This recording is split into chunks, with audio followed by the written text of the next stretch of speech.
आश्रम का उद्घाटन के लिए कैसा लग रहा है और क्या संदेश देना चाहेंगे? ये मेरा बहुत सौभाग्य है कि एक ऐसे पुण्य कार्य के लिए मुझे यहाँ आमंत्रण मिला कि अपना घर श्याम शांति आश्रम जो यहाँ निराश्रित वृद्धों के लिए बनाया जा रहा है, ये एक अनुपम चीज़ है और समाज में आज इसकी बहुत आवश्यकता है। जैसे वृद्ध निराश्रित हो रहे हैं, मैं अपने भाई माननीय जितेंद्र जी को बहुत बधाई देता हूं, बहन वर्षा जी को बहुत बधाई देता हूं, जिला परिषद अध्यक्ष हैं, कि इन्होंने ये पुण्य कार्य करने का बीड़ा उठाया।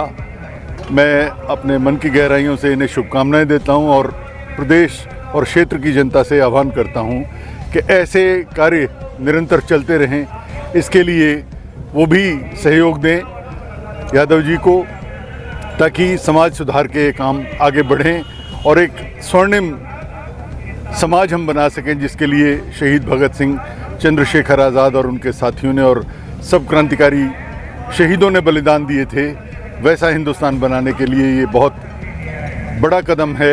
मैं बहुत भूरी भूरी प्रशंसा करता हूं और ये मेरा सौभाग्य है कि मुझे ऐसे पुनीत अवसर पे यहाँ आने का अवसर मिला। प्रदेश की और क्षेत्र की जनता को बहुत बहुत बधाई और जितेंद्र जी को और बहन जी को बहुत आभार कि उन्होंने समाज के लिए सोचा। जब आज के ज़माने में लोग अपने स्व से ऊपर नहीं उठते, अपने परिवार से ऊपर नहीं उठते, इन्होंने समाज का विचार किया। बहुत बहुत बधाई। वंदे मातरम। भारत माता की जय। आप वीर भगत सिंह जी के परिवार से हैं जी। कल अभी 15 अगस्त बीता है जी। आपसे ये कहना है, इस समय तरह तरह के आंदोलन चल रहे हैं, वीर भगत सिंह के नाम को लेकर लोग तरह तरह के आंदोलन कर रहे हैं, मगर उनके आदर्शों से लोग परे हैं। जी बिल्कुल। क्या कहना चाहेंगे आप इस बारे में? दुर्भाग्यपूर्ण बात है जी कि उनके आदर्शों से लोग हटे हुए हैं। अगर उनके आदर्शों पे समाज और देश चला होता तो आज देश की स्थिति कुछ और होती।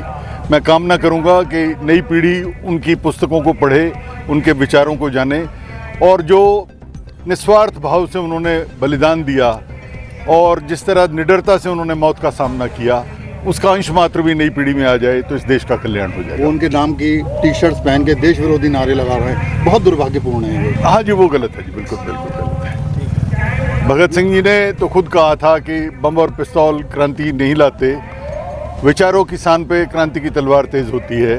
तो ये उनके विचार थे, उन्हें पढ़े हम तो उनके बारे में बहुत। वीर भगत सिंह जो थे कम्युनिस्ट को मानते थे, मगर वो देशभक्त थे। पूरे देश। आज क्या है, कम्युनिस्ट मतलब देश विरोधी चीज़ें। नहीं, मेरा परिवार तो आर्य समाज में रहा मेरे परदादा जी से और वही संस्कार सबको मिले थे। और जब भगत सिंह जी का और उनके भाई जगत सिंह जी का यज्ञोपवीत संस्कार हुआ तो उनके दादाजी अर्जुन सिंह जी ने उन्हें गोद में उठा के दोनों पौत्रों को कहा था कि मैं इन्हें देश की सेवा के लिए समर्पित करता हूँ। तो मेरे परिवार ने कभी देश के विरुद्ध जाने की तो बात ही नहीं, इस समाज के जो दबे कुचले लोग हैं उन्हें उठाने के लिए प्रयास किया और ये कहा कि धर्मांधता नहीं होनी चाहिए, कट्टरता नहीं होनी चाहिए और भेदभाव नहीं होना चाहिए, सबको उनका हक मिले, इसके लिए उनका बलिदान था। 80वें गणतंत्र दिवस के मौके पर युवाओं के लिए क्या खास संदेश देना चाहेंगे आप? वो अपने असली राष्ट्र नायकों को पहचाने, उनके पद चिन्हों पर चलें तो इस देश का कल्याण होगा, इस समाज का कल्याण होगा। जन्म दिवस पे आपने यहाँ पे एक नई नींव रखी है, क्या संदेश देना चाहेंगे? देखिए, जन्म दिवस का तो महत्व मेरे लिए कुछ नहीं है। मैं तो केवल यही कहना चाहता हूँ कि हमारे जो बदायूं की जनता है इसको किसी तरीके से न्याय मिले और मेरी हमेशा से ये लालसा रही है कि हमारा जो समाज है, जिसको निचला समाज कहा जाता है, उस व्यक्ति को कैसे न्याय मिले, मेरी हमेशा से ये लड़ाई रही है। और अभी मुश्किल से 10-12 दिन पहले मैं न्यूज़ देख रहा था तो एक मुंबई की घटना है जिसमें एक पिताजी की मतलब ख़त्म हो जाता है, 2 साल पहले उसकी पत्नी ख़त्म हुई और 3 बेटियों में से कोई अंतिम संस्कार पे नहीं पहुंचा। उस चीज़ को देख के मेरा दिल अंदर से इतना दुखी हुआ।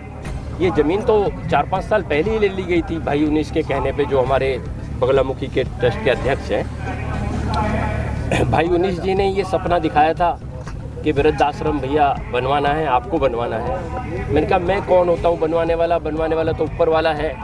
कहीं ना कहीं हम लोगों की सोच है 10 दिन पहले ही बनी कि भाई अब ये समय आ गया है और अब इस ट्रस्ट के द्वारा अपना घर श्याम शांति आश्रम की नींव आज रख दी गई है भाई साहब के द्वारा।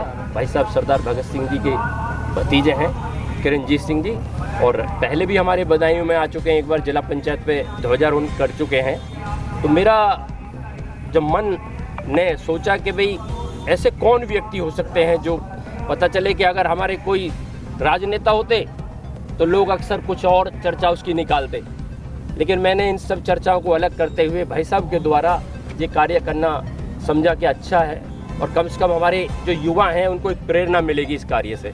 तो मेरा अपनी यही सोच है कि भाई हमारा ये जो अपना घर बनाया जा रहा है, जो भी हमारे समाज में चाहे गरीब भाई हैं, चाहे दुखी समाज से कोई हैं, वो आके यहाँ रहें। और यकीन मानिएगा मैं तो केवल एक चौकीदार की भूमिका में अपना निर्वहन इस पर करूँगा, जी केवल चौकीदार बन के इस पर काम करूँगा। अन्य वृद्धाश्रमों से ये कितना अलग रहेगा ये? इसको हम पूरी तरीके से, जैसे हम लोग नई तरक्की कर रहे हैं, इसमें हम लोग पूरी कोशिश करेंगे कि नया डेवलपमेंट दें, नए एसी भी लगाएं, सब कुछ मतलब यहाँ देने की कोशिश करेंगे। बुजुर्गों को हर तरीके की सुविधा। बिल्कुल बिल्कुल।